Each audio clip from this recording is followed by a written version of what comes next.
Hello guys, welcome to another episode of Echoes of Victory with our Billions. Today I'm with Mr. Chinonso Okoh, the CEO of Jenik Courier Mobility Services Nigeria Limited. Welcome on board, Mr. Chinonso. Thank you very much. Can you tell me a little bit about your background and why you venture into logistic business instead of selling electronics? Yes, the passion. I was passion driven about transportation business while growing up. I had the passion earlier while growing up about transportation business. So that was the major reason why I ventured into the transport line. Instead of electronics? Instead of electronics. Wow, your brother is selling electronics.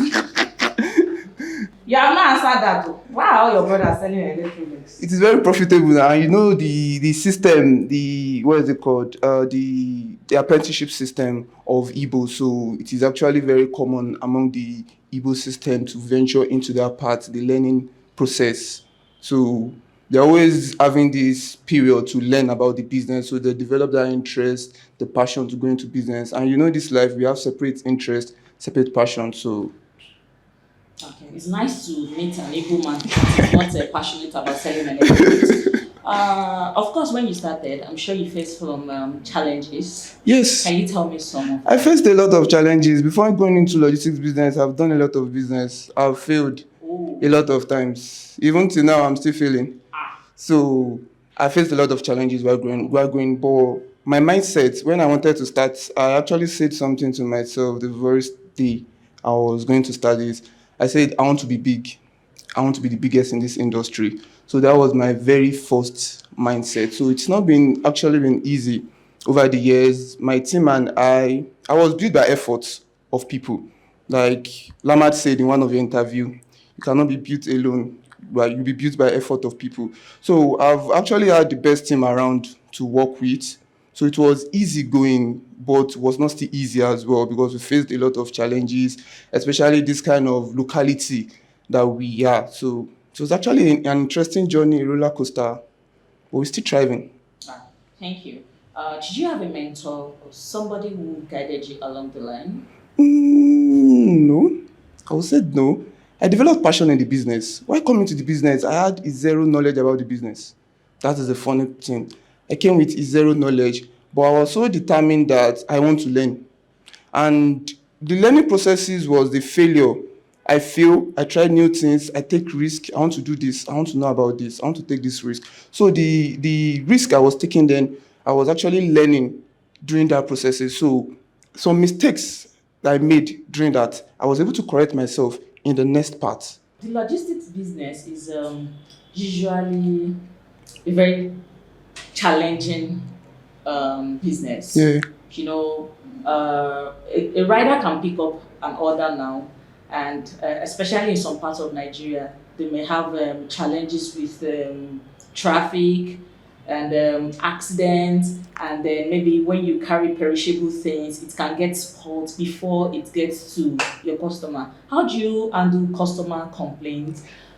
The set of people you just mentioned now, they are the set of people that can make and destroy your business. Those people, they're a very hard set of people. But it depends on the management, truly. It depends on the management. In my early days, I sack and employ. But now I've got to a position that I don't sack them anymore.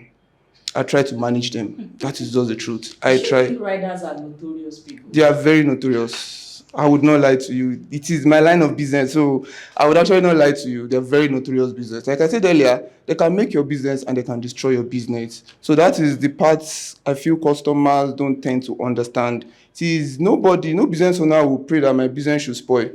But those set of people, they have this nonchalant attitude, especially when you are meeting with the uneducated part of them. They don't want to care if you are building a reputation, if you are building a brand. They actually don't want to care. How do you handle pressure in meeting up with deliveries? Pressure? Yeah. I don't feel pressure anymore. But who don't agree. I actually don't feel pressure anymore. There was a time you used to. Yes, How did you handle it? in the early days, we paid debt too.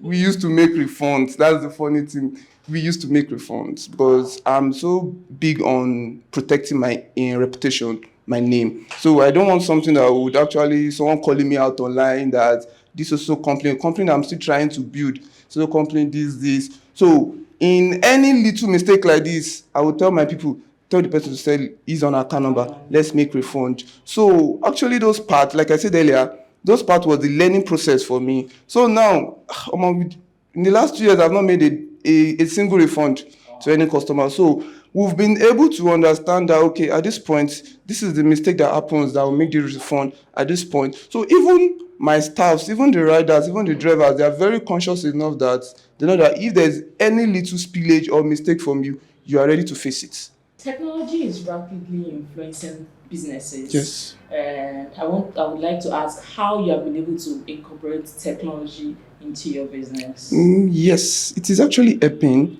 but I would tell you something. In this kind of environment that we are still trying to make sure we are able to incorporate it, because we can actually not force things on people in this kind of environment. Once they are being used to certain things, it takes time before they get used to it, but we are trying to bring in the technology part into the business. What type of technology have you been trying? Yes, we're trying to have a mobile app to make on-demand deliveries, to make the deliveries effective, to make ordering effective, to make it seamless without human communication or human interference. What has been your memorable experience with a client during your early days? That's that event that you cannot forget.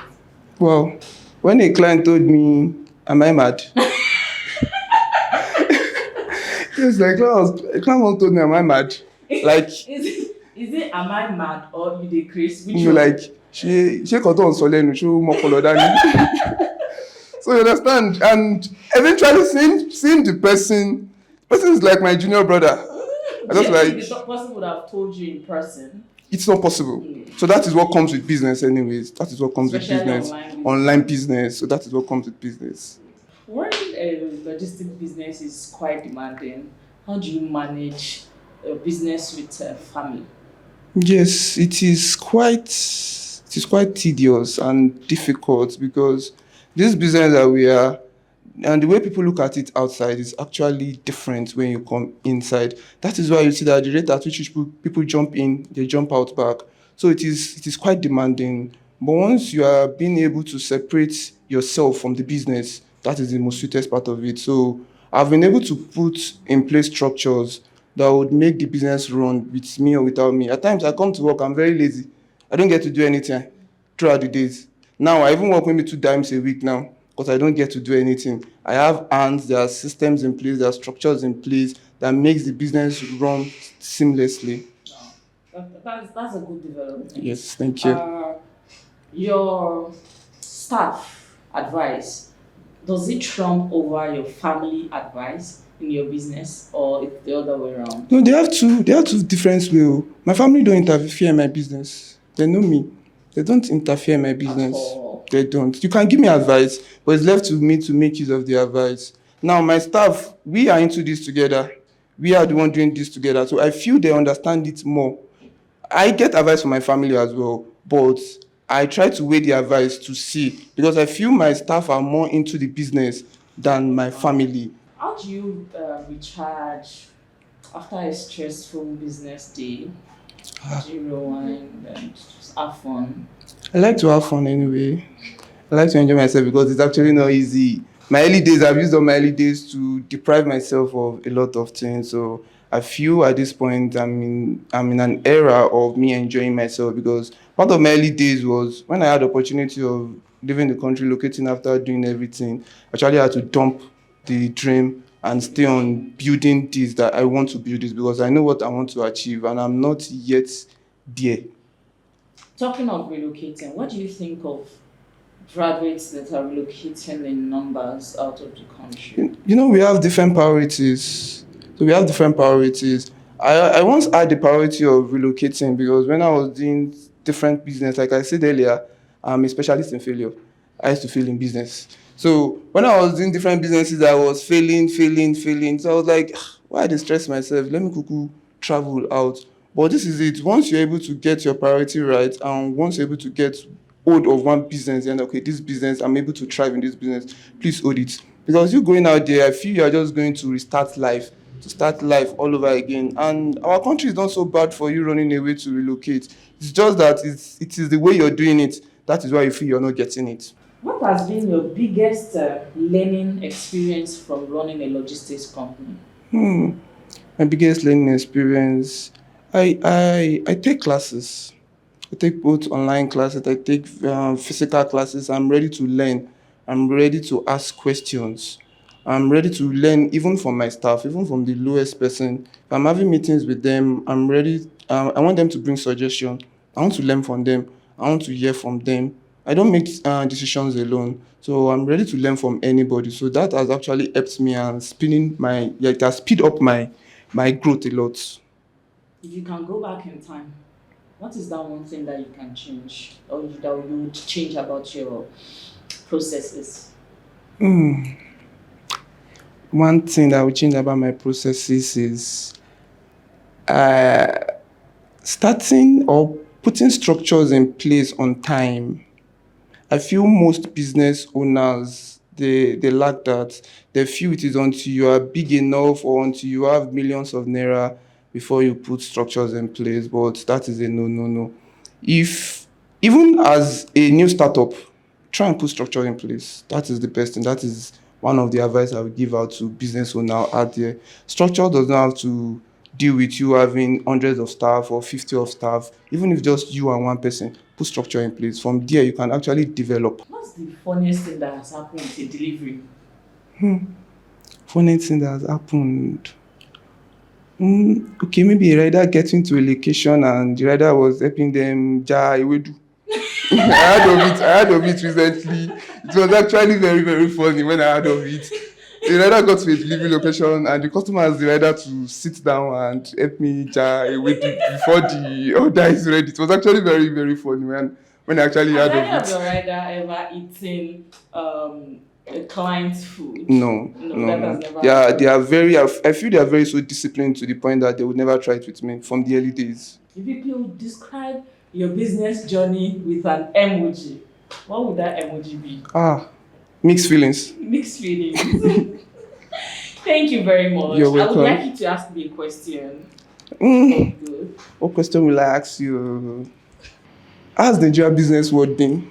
Okay, for me, because I started from ground zero, I'm from a very humble background, and I didn't know that. I knew that I wanted to be successful, but I didn't know that where I am now. I didn't know that I will be here now. Do you get? So, and I've had a lot of setbacks that have tried to pull me down, and But one thing about me is I didn't think about the economy. I won't join people to say, there's no sales today. No, there is always sales. We are always meeting our sales goals. Despite the fact that the economy is bad, we are going to look for other strategies. My own is at the end of the month, we must achieve that sales goal. Whether we have to bake a bone, whether we have to beg somebody, whether we have to upsell, cross-sell. So that's just it for me. Wow, that was so sweet. Thank you, sir. Thank you so much. It's nice meeting you. Same here. And you're doing a very good job. I've used your service quite a number of times. The last time I tried to use it, I want to deliver to Ibadan. Your person said Ibadan destined delivery is 11,000. So kilo shele. Yes, we know our words now. Is it the this thing that will trek to Ibadan? We know our words. People want to throw it like this. It's not easy to be the biggest now.